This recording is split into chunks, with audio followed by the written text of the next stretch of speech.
人生就像一幅太极图，一个从黑到白，白到极致，它就会慢慢黑；黑到一定极致又会白，坏到极致它就会好了。我现在已经坏到极致。兴奋的时候我一点儿也坐不住，会在屋里到处乱跑。整个人就会发抖。叮咚，星星来了，那个雪就像爆了一样。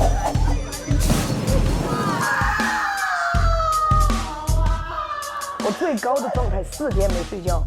青春没有售价，一错值打拉萨。愤怒本身就是人的一种正常的一种情绪，所以说任何的情绪它没有好坏之分。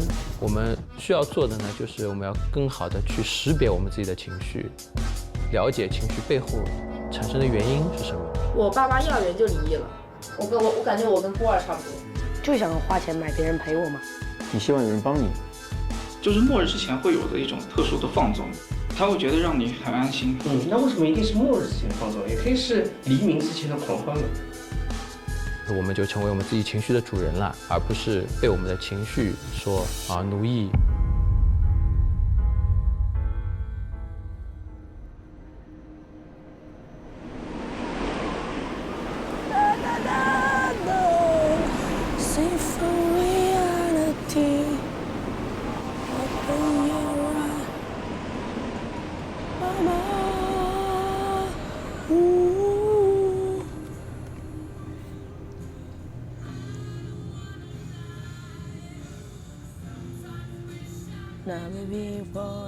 妈妈，儿子，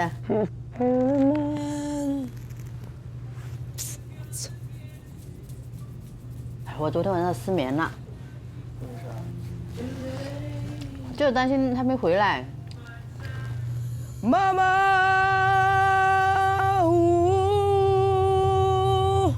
，I don't wanna die。我该怎么办？我该怎么办？我该做自己吗？做自己太难了。FREE 太难了，自由太难了。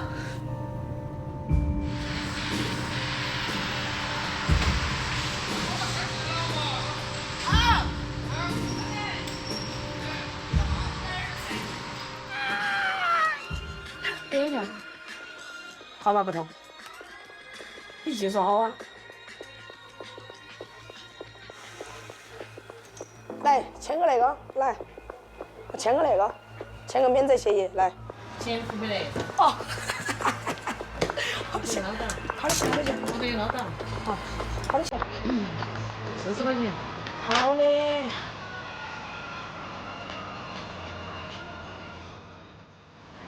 你找得到这儿不？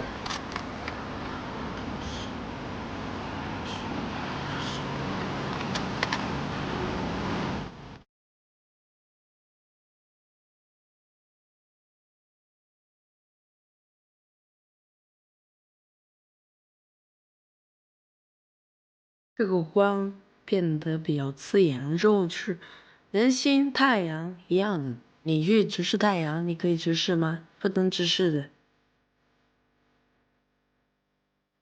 但是我觉得自己给别人压力了之后，我就不爱了。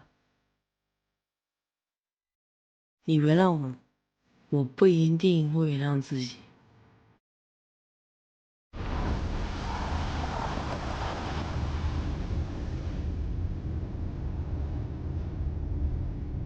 但有时候感觉自己的灵魂都会被捆绑起来，那活着还有啥意思？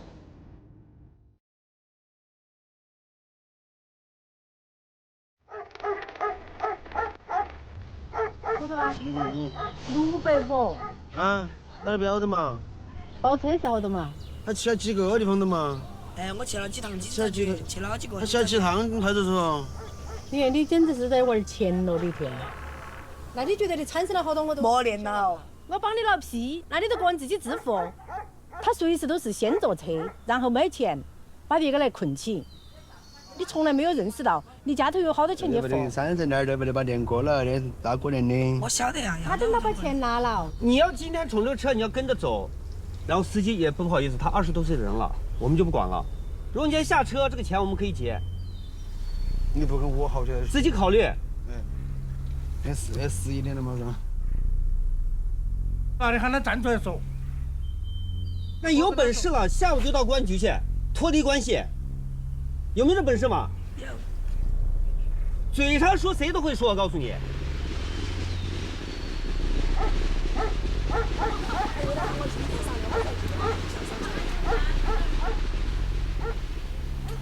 说了的，我是那个规矩的，其实我不是，我也是警察噻。那个哪个看不出没毛病嘛？今天他说话有正常的嘛？正常。你说首先一个业不归宿，你外面的产生那些费用这块，你哪里是个正常人？莫把狗放去。人胖才不那个狗，喊你莫去耍那些。莫闹。莫闹。哪个不替他做基层的？而且脑筋都不到用了，是简直。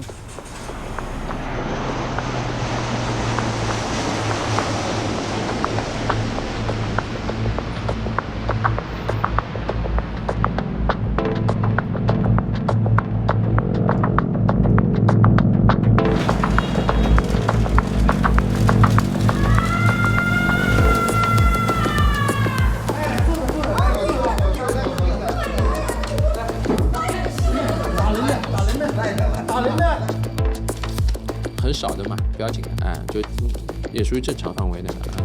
情绪波动大不大？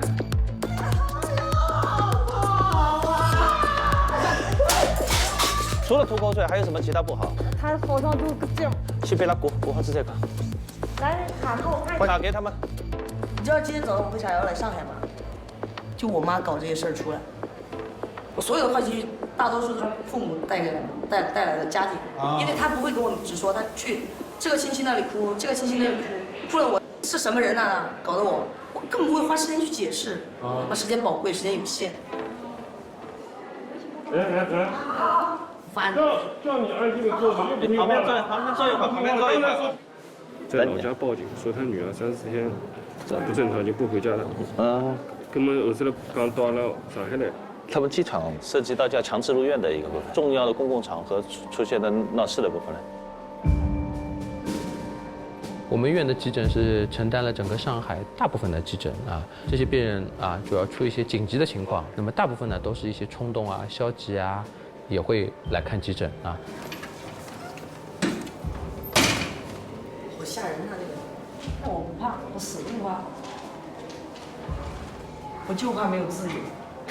你看那个基督山伯爵没有？那我就唐泰尔，以前我惨的要死。对。你看过那个？我怎么不看？就看那个书开头不一意。啥意思？来，小姑娘进来。摇嘞。哎，楼上不让进了。不让进了。对。其实愤怒的背后，它有很多的原因的。最主要的，首先是不能让愤怒升级，然后呢，我们再去了解它背后的原因。疾病状态它往往是有个界限的，你以前不是这样的，你突然从某一天开始变成这样了，然后呢，它的这个思维联想速度会非常快，整个的情感呢是处于一个非常高涨的一个状态，非常的想要表现自己然后呢精力非常的旺盛。还有一种的类型呢，就是它是以易激热为主的，它就是容易发脾气、暴躁易怒，往往就是基于一些早年不好的经历创伤另外可能跟作息紊乱都有关系，很多问题都是积累起来的。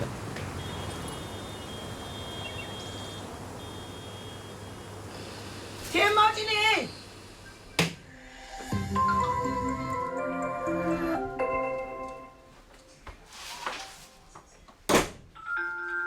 声音放大点儿，音量已调到80。我自己都看不到了。你莫闹，我给扔回去。把你那个去掉。他那些举动也很奇怪。脾气暴，反正你不要找他说话，你找他说话他好烦，他说随时都是我好烦呐，我好烦呐，都是那种。哎，他现在变得确实根本都不是原来的人了，感觉。妈，你把我手机赎回来嘛！我晓得错了，只要1000多。妈，我不是户口，莫恨我。哎呦，这里把坛子都打烂。我从小到大的性格都比较暴躁。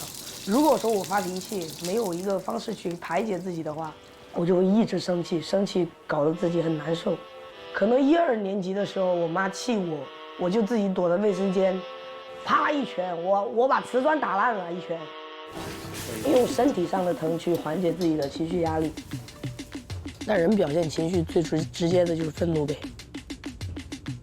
我2个儿子，一个儿子叫大米，一个儿子叫13是我的猫，大米也是我的猫，我让它陪我父母，代替我陪我父母。我的心273度，妈妈玩现金，喂。你不穿条棉裤？哪的？去找张室友，说我名字。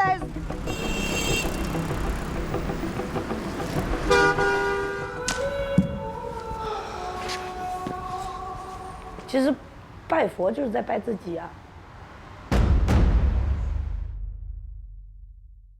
可能20岁到30岁期间，可能要来跟我说现在都强。有啥子？就是可能要出家。你是个女娃子？女娃子。妹妹。哎。有点复杂。哎，我的身世很复杂。我不敢让别个看到狼狈的面，我怕别个担心我，因为别个担心我就有压力。真的，因为我像我妈一样担心我，我觉得妈妈你越担心我越痛苦。我说你放我去的时候，给我自由。不，我应该啷个办？我的思维还没有到可以给自己的思想起名字，它只是一种能量形式，只是它有名字而已。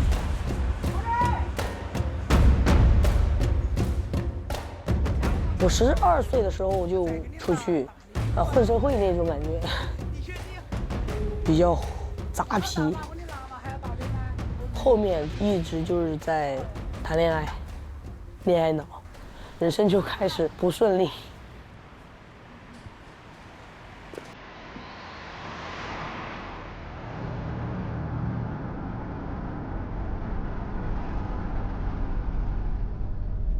上小学的时候，我看在8岁多还不到9岁的时候，我就出去打工去了噻。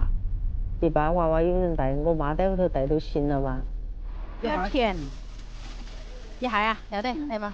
到屋头。你不口干，你啷个？哎呀，不要了，那都有烂，你看啊。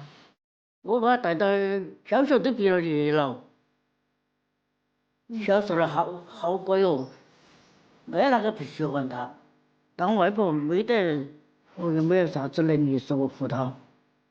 主要是我们也缺少教育方法。升到边上都是没听话了哈，你得要牌呀。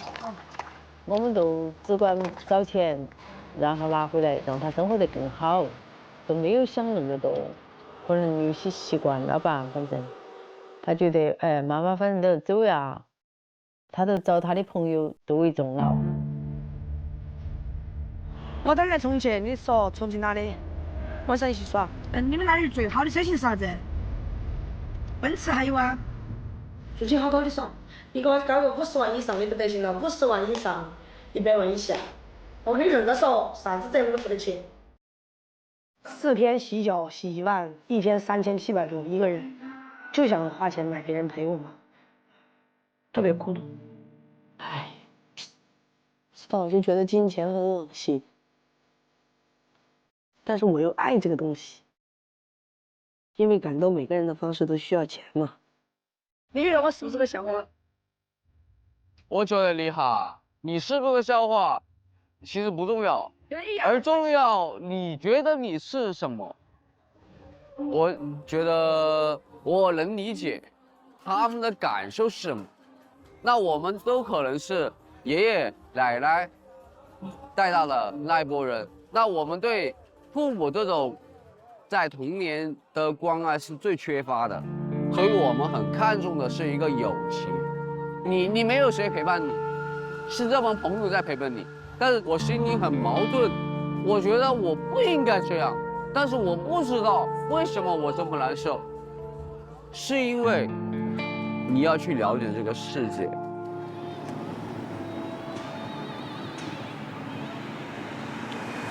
消费喽，814块钱，那我现在没钱结账。咋子啊？你说，啥子啊？马上回来，马上回来。你不管，马上。你们先吃哈。等一下，还不等？开门过来！过来给我开门！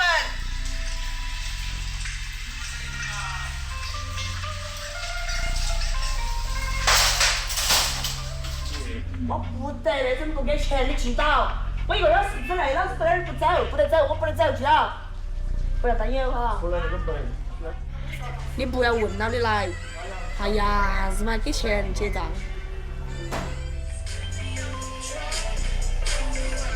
你给他打电话，你给他说，我有办法，不要我妈给。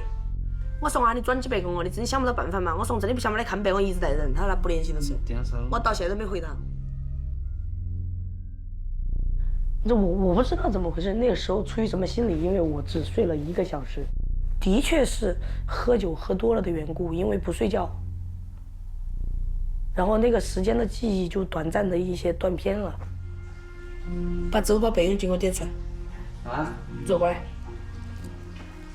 备用金给我点出来，支付宝。1点。我黑是用支付宝呗。你把账整了给体院了，你不是要忙到体院我要吗？给钱，我先给你。原来这人挺好的，我不知道为什么现在变成这样了。不是唱完歌，我们走了之后，就感觉他有一点变化。啥子？要走，老子人不舒服得很的在。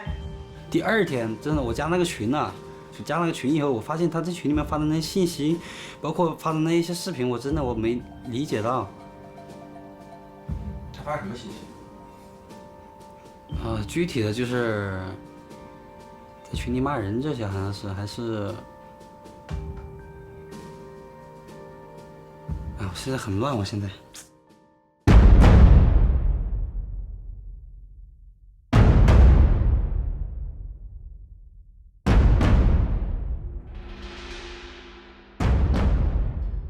划自己是因为群里面那些人逼的，他们拿刀片什么拍照之类的，然后把我搞得很被动，想死。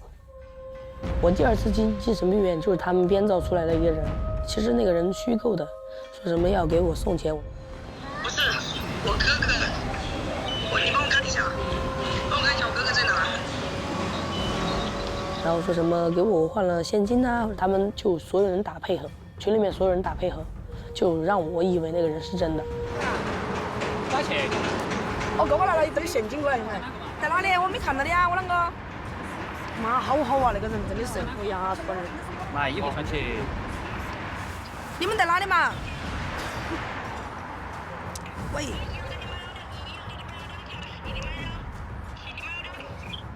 哎呀，我牙酸了，我真的受不起呀！我儿给你跪倒，真的。那你洗下过。你那是直播哟，那是啥子？不是这。我那边有卖烟花的。摸着地上。有没有喝水？莫拉我，莫挨我能量太大了，你走不出。坐后面，坐后面。啊。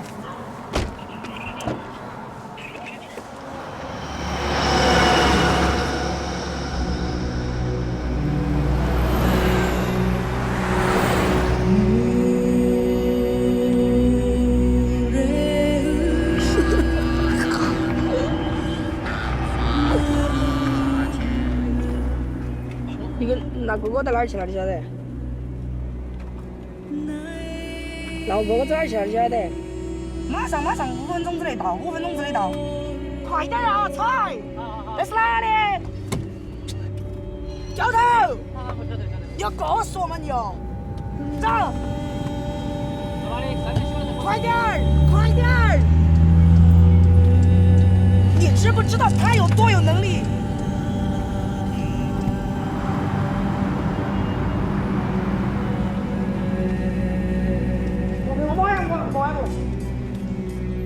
过来，过来，过来，他反正急需要看医生了，他不看医生不行。他在外面谁也控制不了，就担心他就这样直接他哪里都敢，你看到没？你看刚才哪儿不敢弄他。你把他放到外头，每时每刻都有危险。我的意思是，警察他会管，他会把他也像上次在上海，他把他送走，或者警察联系哪个医院，你喊他们要点离医院的车来接。我们控制不了他，所以我求助你们帮我送一下，可以不嘛？只是说他不认家人，连朋友也没得办法那个，我还有。只有鼓捣送。只有强制性送起去，必须要送起去。那个我们那边可能弄药水袋给他捆起，看你们那边家人你们觉得怎么样？好。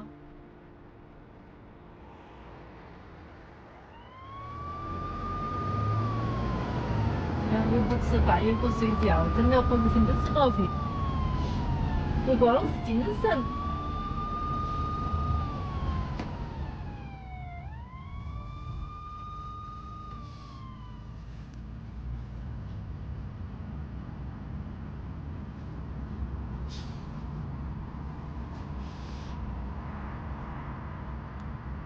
小莲妹妹啷个坚强恁个了嘛？好的，小莲妹的，真的，我都跟你说了。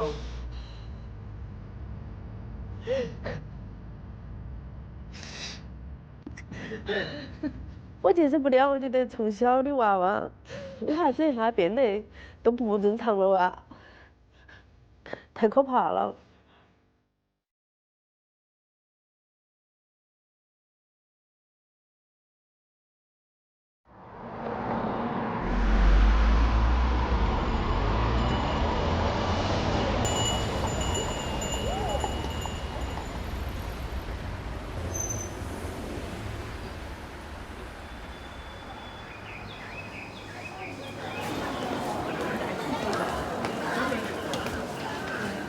就是那时候给你们写的，这是一个那时候给你们投稿之前，然后手写的一个。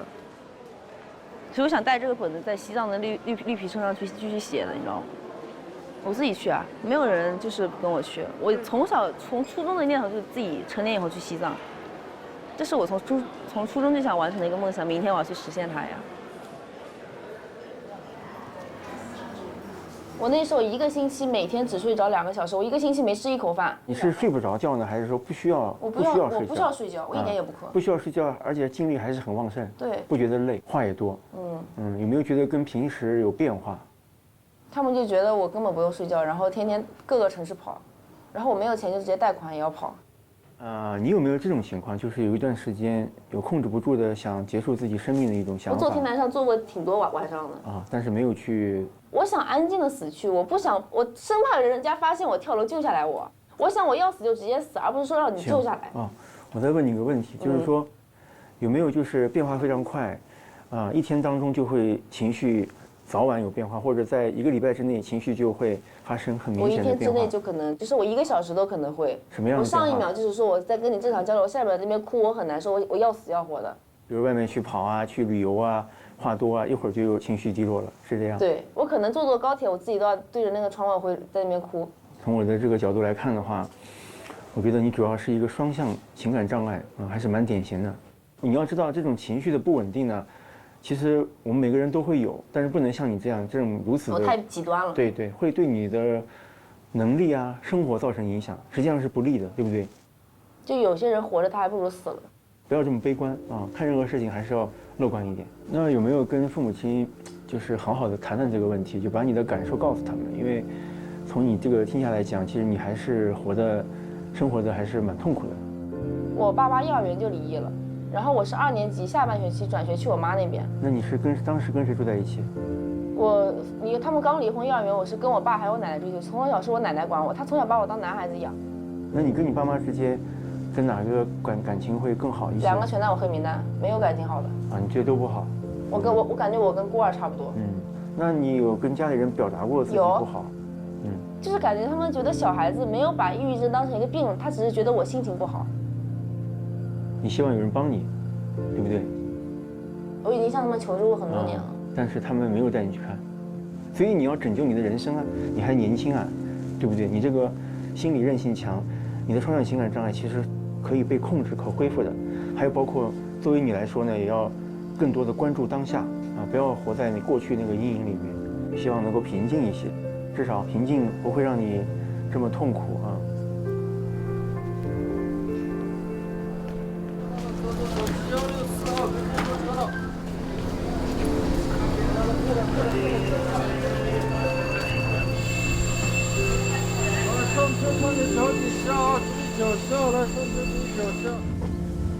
等会儿让他们走一下，跨过去，跨过去。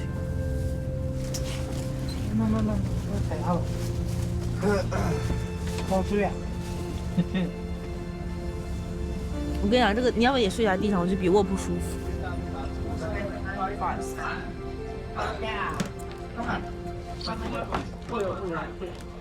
你要吃什么吗？不用，谢谢啊。给个面吃一个。好。喝酒吗？喝酒吗？不会喝。喝吧。啤酒配咖啡，说走咱就走。这个什么？今年我扶他的那个不关我的之前，你是做化妆师还是做什么？我是无业游民。我现在辞职去拉萨呀。不是，你原来做什么这个的？台球助教。我常州 KK 3个店，我待过2个店，我是我们店第1个亚军。我可以去上海。我昨天去了上海。上海哪个区啊？宛平南路600号。宛平南路600号，你知道是什么吗？我进去看病的呀。对不对？到处玩。我跟人家谈我自己，我都是说的一五一十，我什么都可以讲出来。我没有说去改变我的故事，把我塑造成一个多么高尚的一个人。我从来没有觉得我任何一份工作是我拿不出手的，这也是我的一段经历。因为一个词，真诚，真诚最能打动人心。但是你让我上。你们要写点吗？你们也可以写点。我在绿皮车上，我就一个一个收集。我说你们从哪里出发来西藏的理由是什么？他们有写什么呢？找回18岁自己，也有高考前放纵一回的，更多是写看世界。1、2、3，青春没有售价，一座直达拉萨。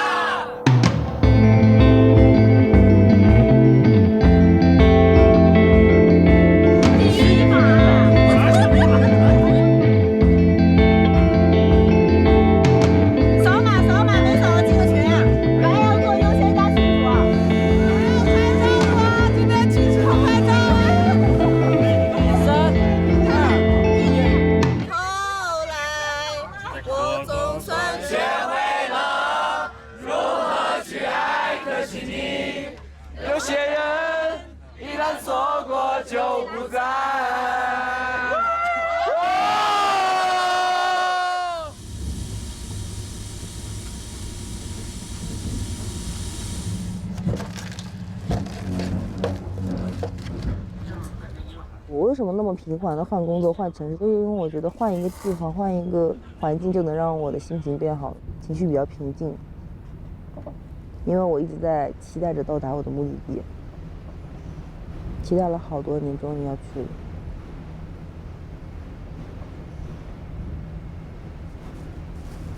哎，都睡着了，就我没睡。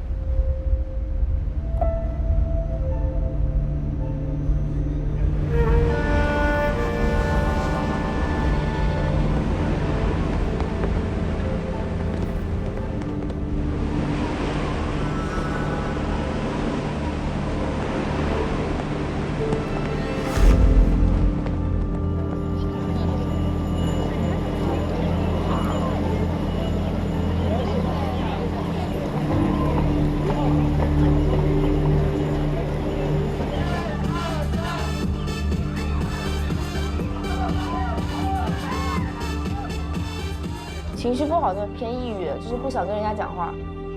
有一年夏天，我也是不爱跟人交流，那时候我甚至去当了那个开荒保洁，就不用跟人讲话，一天200-300块钱。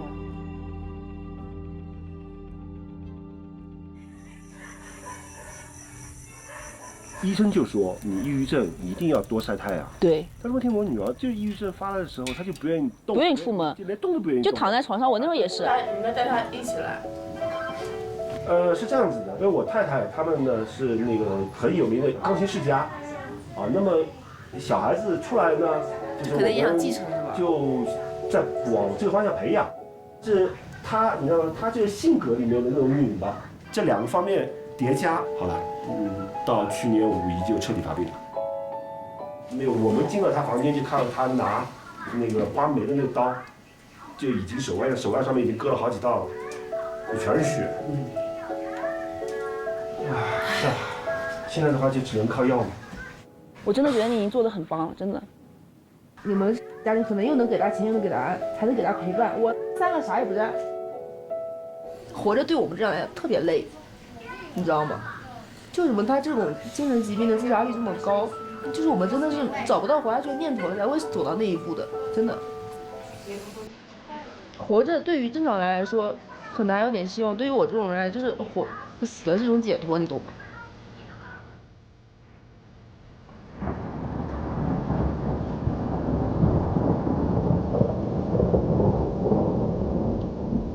我18岁以后就没有回家过年，就我很讨厌那种过节过年这种热闹一家人团聚，因为我在家从来没有感受过我有一个家，就是我知道我一见面就会跟我奶奶吵架。那你也吵你妈？我已经通过舅妈跟她联系了，让她把我的东西寄给我，没有消息的。还有一个你知道吧？可能他觉得你是个累赘。他就是觉得我是个累赘，他每次我给他冬天打电话就知道我问他要钱要出现。还有一个对我在外面影响不好，你这些。我只想出来赚钱，我不想给你们添负担。只是我没想到我得了病以后，我每年还要住院或者犯病的时候，我就是想花钱。我每次他1、2个礼我就不怕他白骂人送非骂人，你知道吗？我每次发病，我总是想提起我那些我难受的那些事情，我希望告诉他们我为什么变成这个样子。这都是我们过不去的心结，只有我们忘不掉的东西在我们心里，所以讲出来其实又改变不了什么事实。我又不能穿越时空去拯救小时候的我。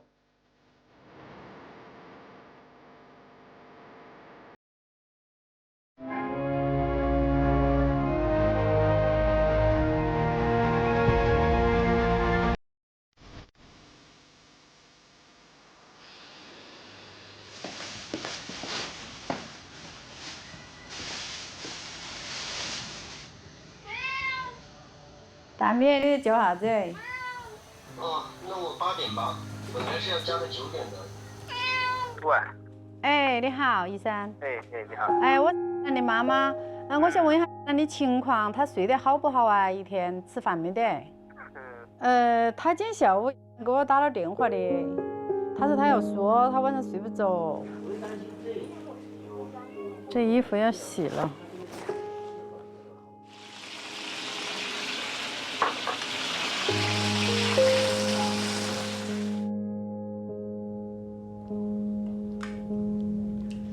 他今天给我打电话，叫我们去陪他。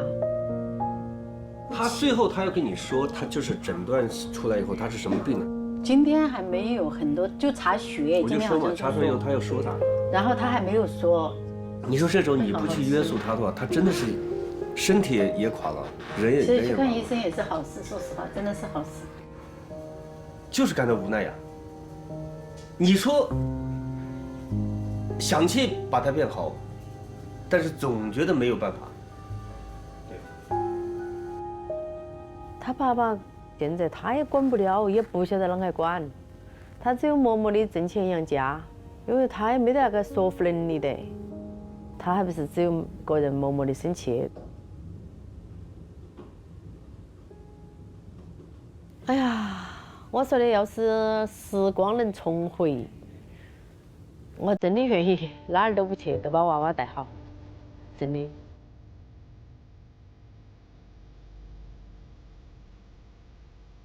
我是啥子感受？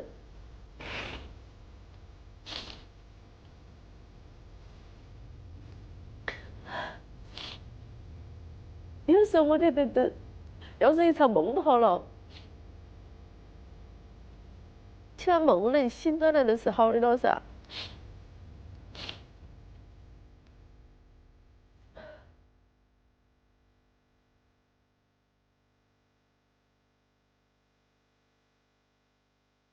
不过我还是一定要坚强，我尽我最大的努力去拯救他。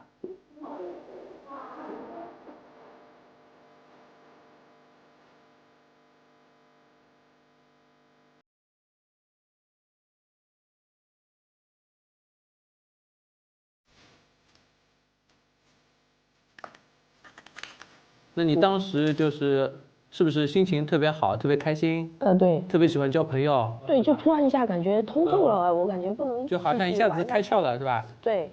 触底反弹。一开始心情很不好。很不好，很不好。到什么程度呢？就脑子空白，每天6点钟睡，2点钟醒了之后就开始哭，然后逃避我妈。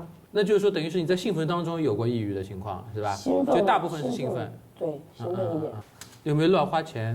就兴奋的时候。乱花，报复性消费，有1万用1万，有1000用1000，有1块用1块，就要把自己搞得1分都没有。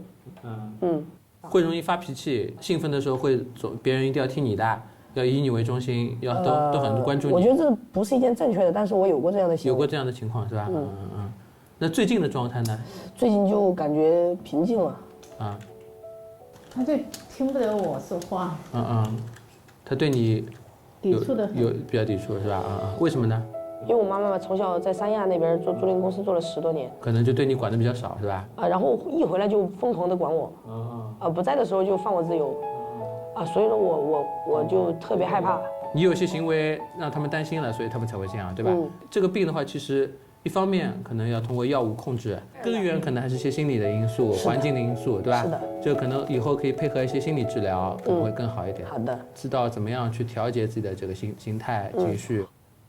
那王主任，我该怎么做呢？你现在最主要就看住他，别让他外面乱跑。关键药要好好吃，最重要。因为吃了药以后他会有好转，会能控制住。这样的话呢，以后就不会这么兴奋了，他自控能力也会强一些。那我用我的医保行不行？不可以。如果不可。哪张嘛？你另外那张啊？我没得了吧？都是那个啥？搞出不来了，还得过来弄。一个小孩子从小可能父母不在身边，他就会很孤独、很害怕，没有安全感。那这个对小孩子来说是一个很大的一个创伤啊。社会上这些人可能满足了他的某种这个需求，比如说有个什么大哥哥啊，比较有能力的人啊，他就会比较喜欢跟他在一起，因为他生活当中缺这样的一个角色啊，那么就可能用其他人来替代。那么其实他把头发剪掉啊，或者他表现出这种很强势啊、很有主导地位的这种角色，其实他也是一种自我保护嘛，就保护自己啊，所以可能这也是一种心理上的一种代偿啊。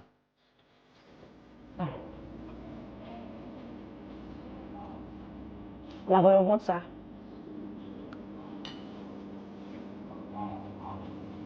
没开水嘛？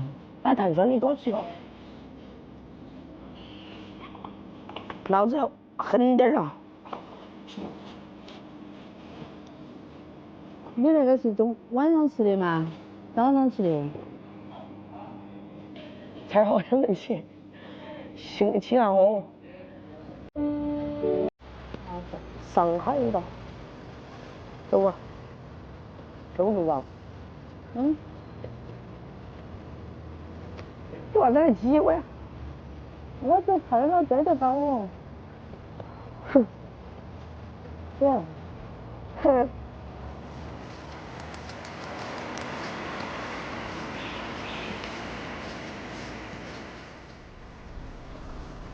你在直播吗？对啊。这是吧，姐姐给我刷点儿。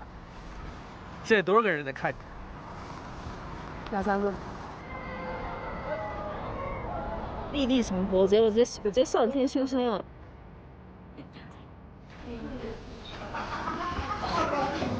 我比较好离谱的，我在那里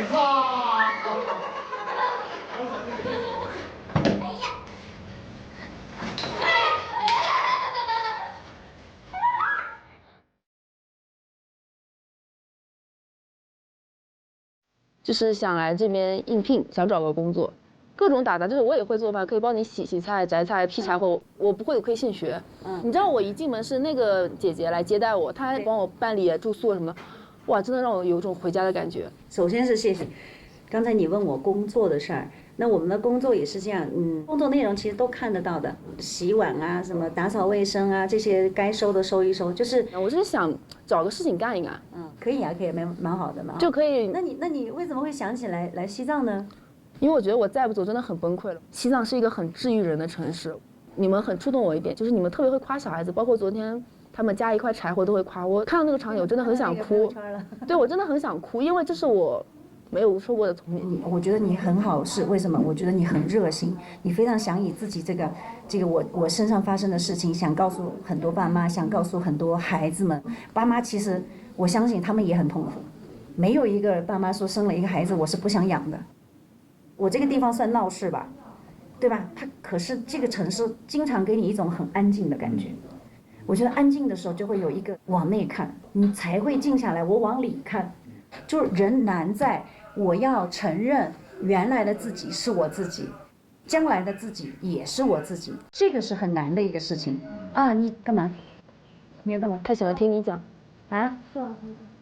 他就当个听众在那边听。你想来当听众啊？应聘就对，在面试。你知道这个银镯子，我看到他也很羡慕，就是女孩子爸爸妈妈会给她买个银镯子，我小时候没有，所以我刚看到就觉得你妈妈很爱你，这也是你的一个优点，你知道吗？真的，你又好看又有一个这么爱你的妈妈，好好学习，妹妹。我不会劝你说好好学习，你要考第1名，我只是希望你乖乖乐乐长大，你知道吗？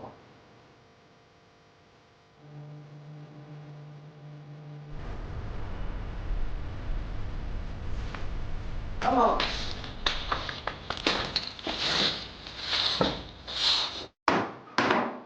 双手那边我们掰一下，其实它也断了。上一回它就有水了啊。有些人的出现可能是为了带你走进一家新的餐厅，有些人的出现可能是为了陪你走对一段路。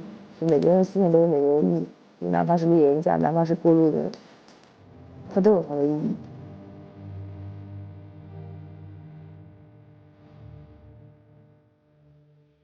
在书里面可以找到自己。我该学习一下知识了吗？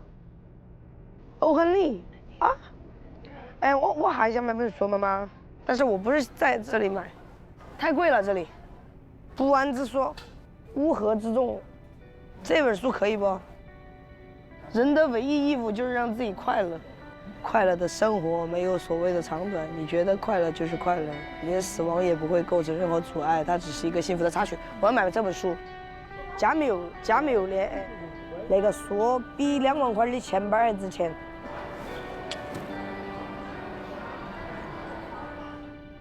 一直劝别人活得平静，其实自己才是真的该平静。因为前段时间很多东西我自己看到都想打自己，很恶心的，真的。就是害怕吗？你觉得自己一个人一直生病了？不害怕，接受自己一切，生病了就治呗，自己去反省，自己不再犯就行了，对吧？难道你回想起来自己以前做错的事儿，打自己2巴掌就没发生过吗？接受吧，接受这一切，犯了错就承担。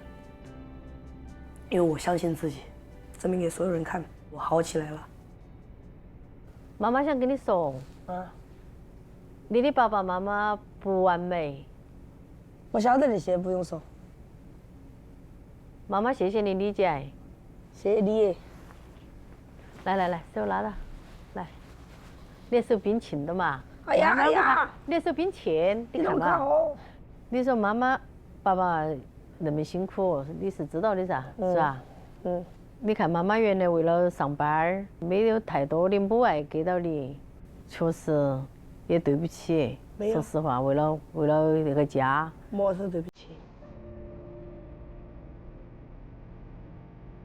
你是不是很埋怨妈妈呀？有时候。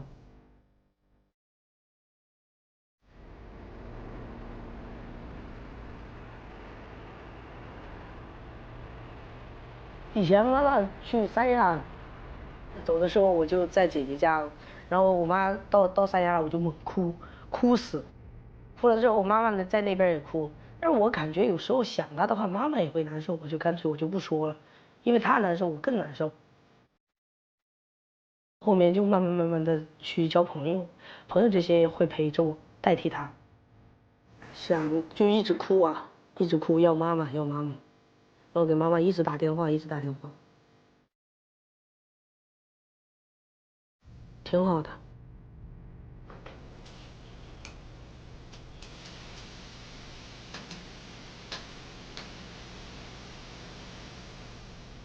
哎，糖吧糖菜儿。孩子儿都说小亮，你那哈不要怨妹妹，当时她那么小，其实她心里面在呼唤，哎，我妈妈为啥子不陪抱我，把她丢到家头，她现在已经习惯了。我不晓得哪个时候才能转变。其实到现在我慢慢就知道了，我觉得做父母也要学。抽不抽都是假的。我觉得不管再辛苦，都应该陪伴娃娃。18岁以后，我改了名字，打算跟18岁的我告别。说不上跟过去自己和解吧，我只能说我已经很坦荡的能向人们讲述我从前的故事了。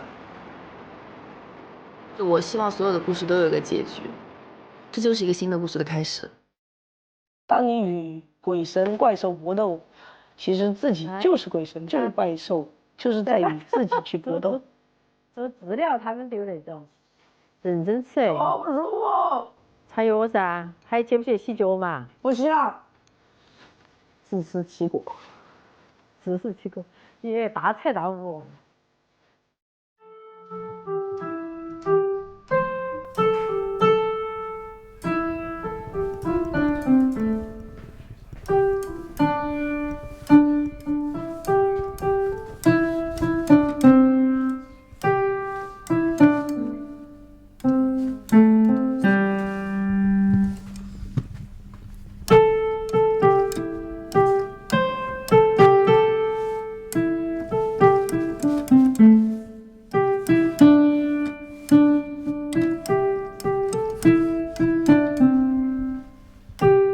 我希望你明天给我妈说一声对不起，帮我说一声对不起。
到目前，地震造成死亡28300人，受伤188000。没有人是一座孤岛，守护世界就是守护自己。哔哩哔哩公益。